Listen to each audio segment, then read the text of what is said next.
Carl Jung recorded a psychological phenomenon so unsettling, he considered it one of the most profound shifts he ever observed in the human psyche.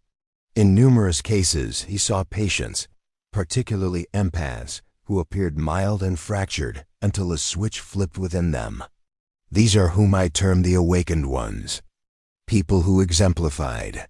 Jung's ideas on shadow integration altered not only their own paths, but also transformed our very understanding of human psychology.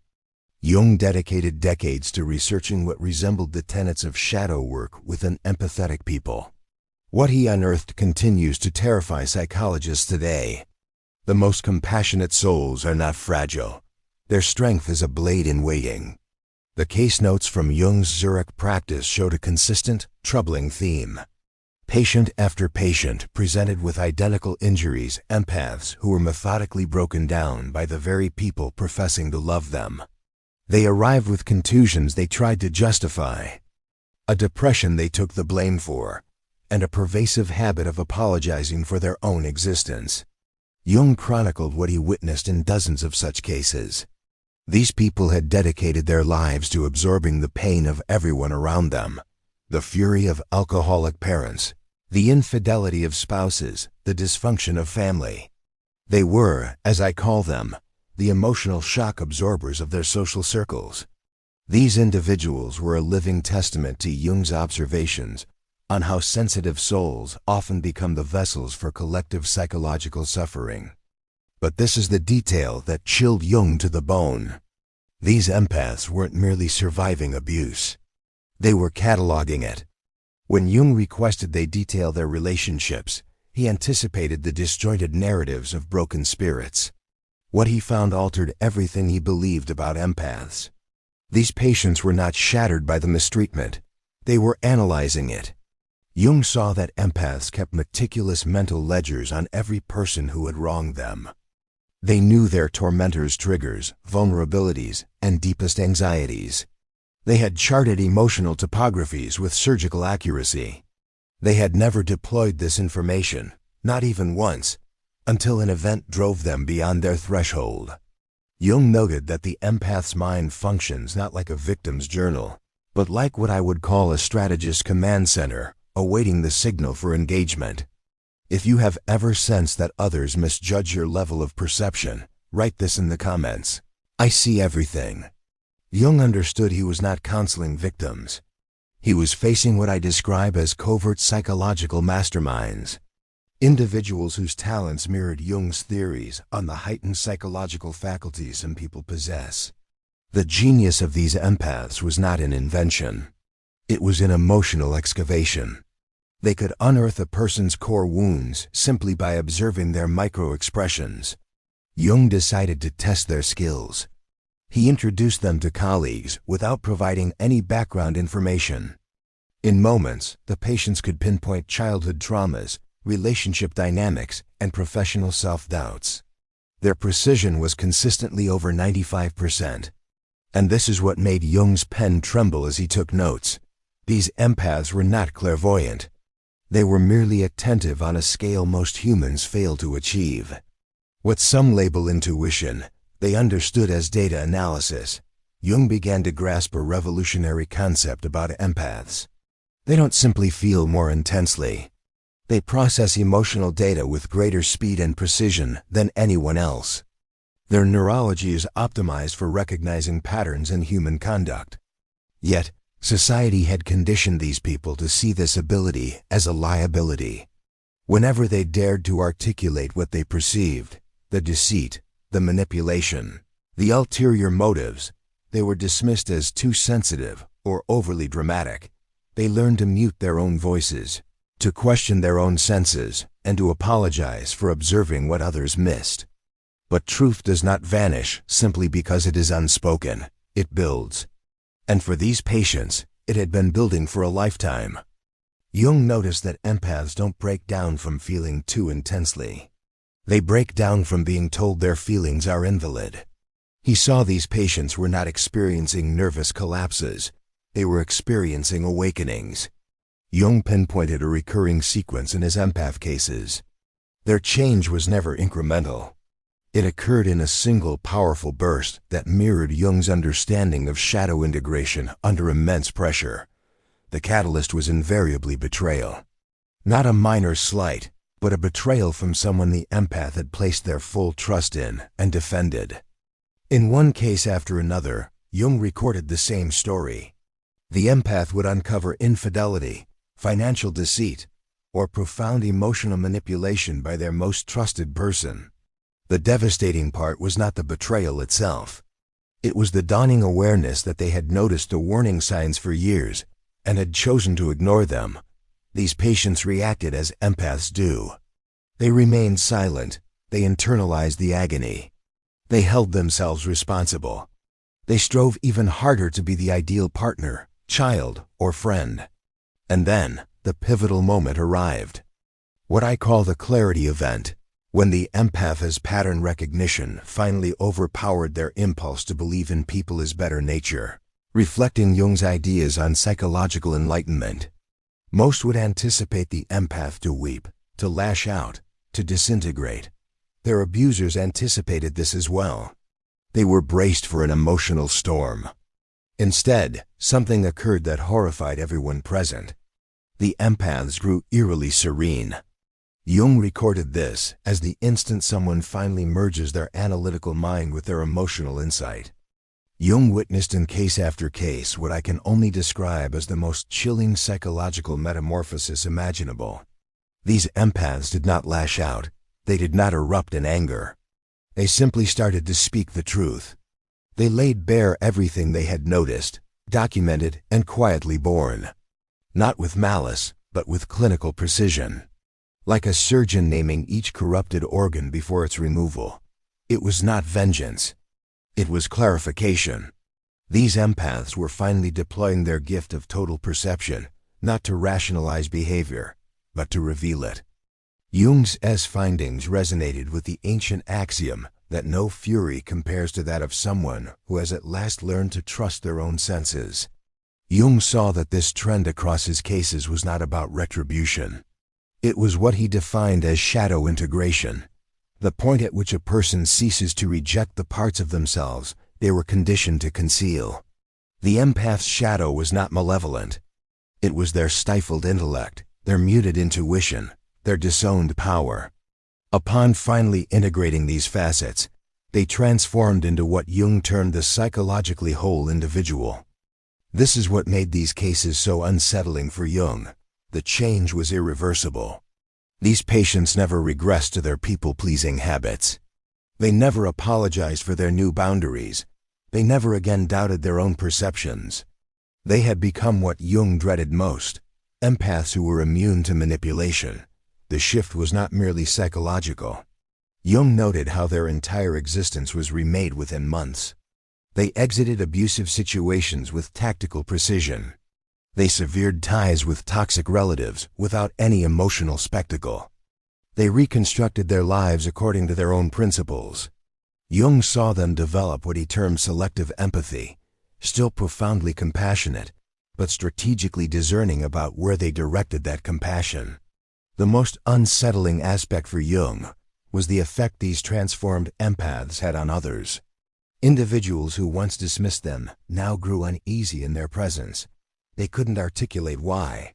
These empaths were not hostile or unkind, yet everyone felt a fundamental shift had occurred. Jung pinpointed what he called the predator sense. Manipulators can feel when their standard methods will fail. They steer clear of integrated empaths as vampires do of daylight. Jung wrote, "The awakened empath has no need to declare their power. Others feel it in their marrow. Comment if others began to act differently around you once you developed a spine. They perceived the shift before I spoke of it."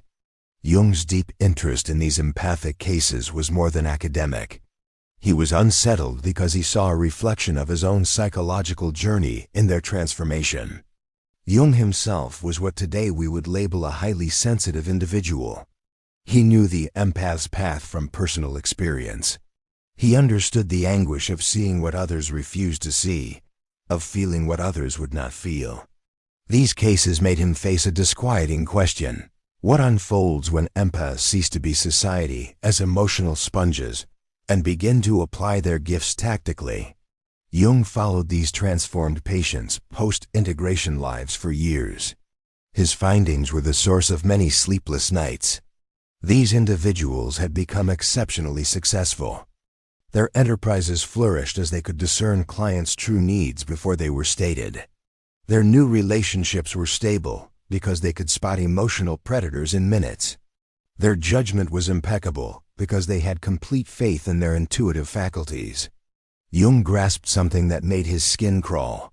These empaths had not grown less empathetic.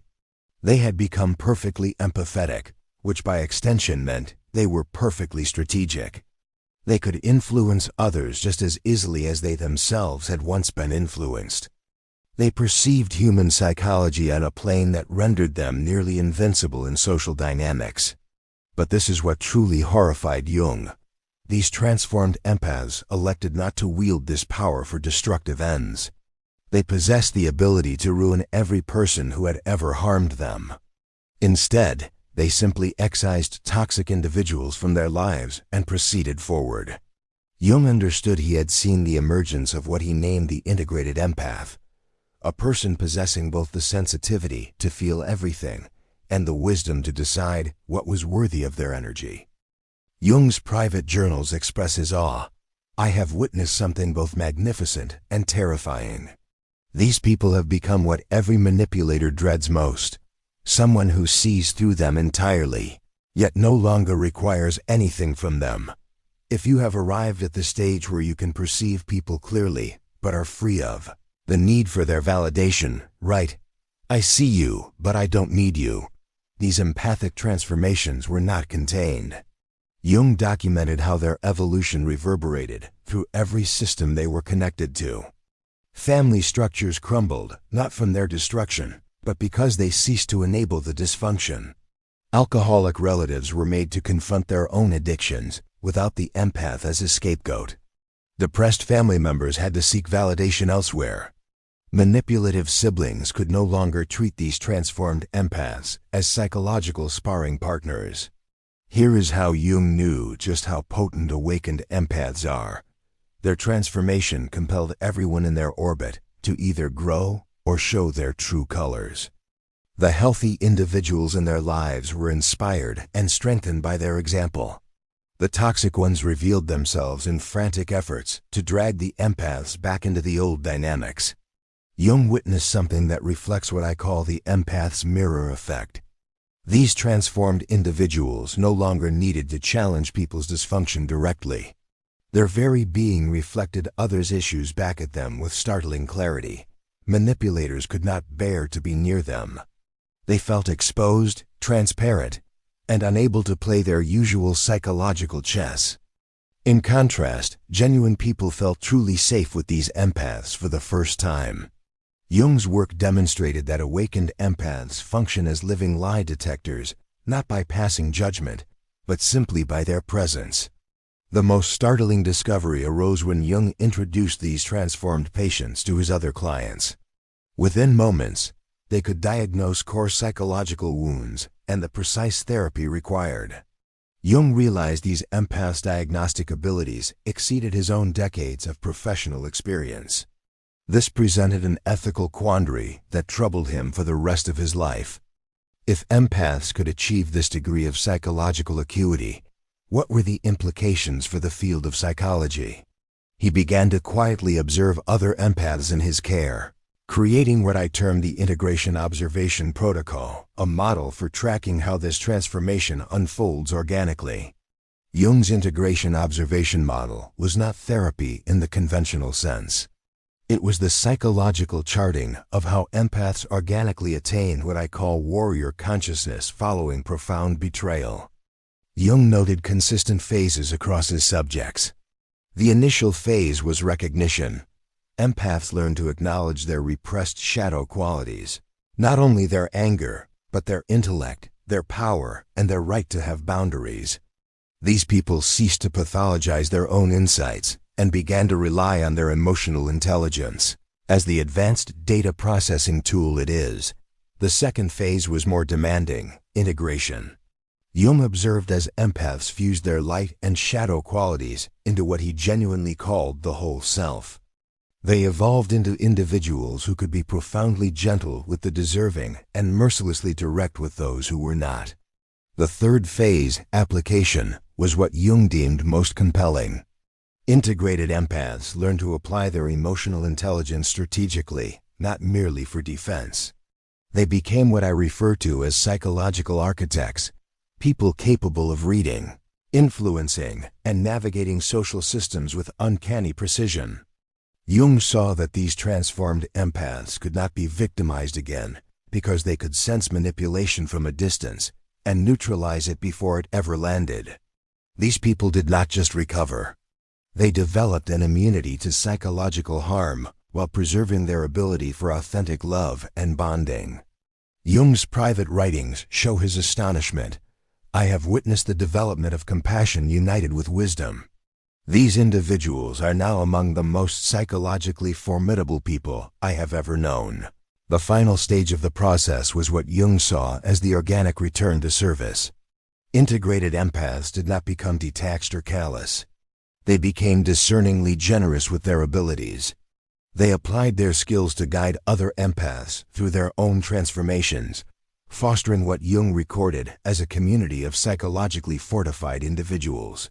Jung's work on these empathic cases had ripple effects that are felt even now. He concluded that empaths were not suffering from a mental illness. They were evolutionarily superior beings living in societies built to exploit their abilities. Jung started to view empathic sensitivity not as an affliction to be treated, but as a psychological faculty to be cultivated and defended. He also saw a cause for concern. Under the wrong conditions, these skills could be catastrophic. An empath who integrated their shadow without a strong ethical foundation could become dangerously manipulative. Jung formulated what I call the ethical integration model, recording how awakened empaths instinctively used their powers for healing instead of harm. His case files on these changes were some of his most carefully protected work. He was aware that if the wrong individuals discovered how to intentionally provoke an empath's transformation, it could be turned into a weapon. Jung dispersed his findings across various private journals, ensuring the full research was never published in his lifetime. Jung's last entries on these cases reveal a thing of beauty. These people lived out their lives as what I call balanced warriors, individuals capable of profound tenderness toward those who deserved it and unwavering strength against those who posed a threat. They served as a blueprint for what Jung saw as humanity's next stage of evolution. People who could feel everything without being broken by it, see everything without growing jaded, and love with abandon without losing their sense of self.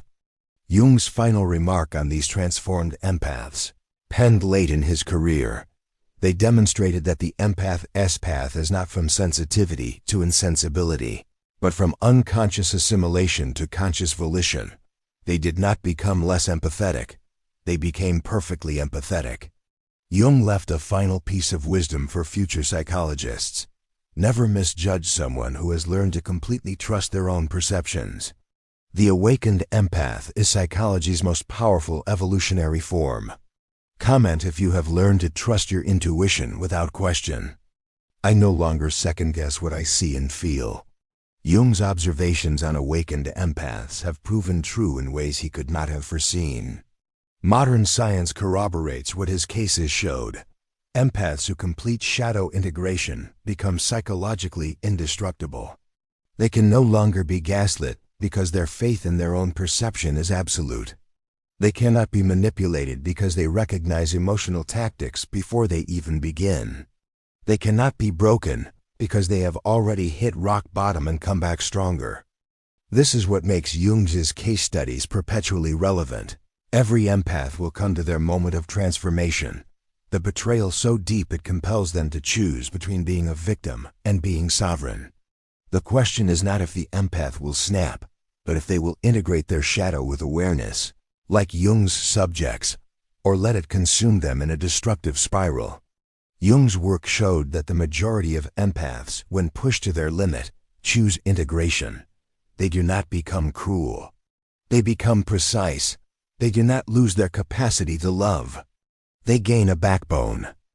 The transformed empath becomes what Jung termed love with boundaries, someone who can care deeply while protecting themselves fiercely. Jung's ultimate insight from these cases still echoes in psychological circles. These people did not become someone new. They became who they were always meant to be under all the conditioning. Every empath has the latent potential to become psychologically untouchable. It simply requires the right catalyst, typically betrayal, to trigger that change.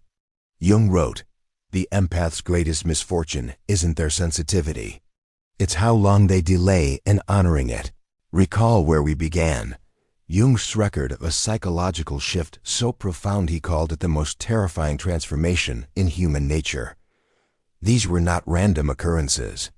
They exposed a core truth of empathic psychology. Jung's research uncovered something that still makes psychologists uneasy. Empaths are not victims by nature. They are powerful by nature. Society merely conditions them to suppress that power to be more palatable. When empaths finally snap, they are not fracturing. They are awakening to the abilities they always had. Jung's case studies expose the truth that manipulators hope you never learn. The kindest people are often the most powerful, because kindness without power enables dysfunction. The awakened empaths, Jung observed, are evolution in motion. Individuals who can perceive everything and choose everything with total consciousness. Jung spent decades observing patients who appeared gentle and fractured until something within them gave way. His research showed that the empath's journey is not about becoming less sensitive. It's about becoming consciously sensitive. And consciousness, as Jung discovered, is what turns victims into forces of nature, the most remarkable part of Jung's findings. These transformed empaths never forfeited their ability to love. They simply learned to love themselves as passionately as they had once loved everyone else. If you are an empath hearing this, hold on to Jung's fundamental discovery. Your sensitivity is not your liability. It is your weapon. And the day you learn to wield it with intention is the day you become truly formidable, not a danger to the innocent, but a danger to those who would exploit your gifts. And that is precisely what the world requires more of. Empaths who understand their value, trust their senses, and refuse to diminish their own light for the comfort of others. Jung's research posed this question, not if empaths will change, but whether they will do so consciously or wait for life to compel them. Comment below. I choose conscious transformation if you are prepared to become the integrated empath Jung described, because the world has enough broken empaths. It needs more awakened ones. And Jung's work proves this transformation is not just a possibility, it is an inevitability. The empath will snap. The only real question is, will you be the one directing that power, or will it be directing you? Thank you for watching. I'll see you in the next dimension.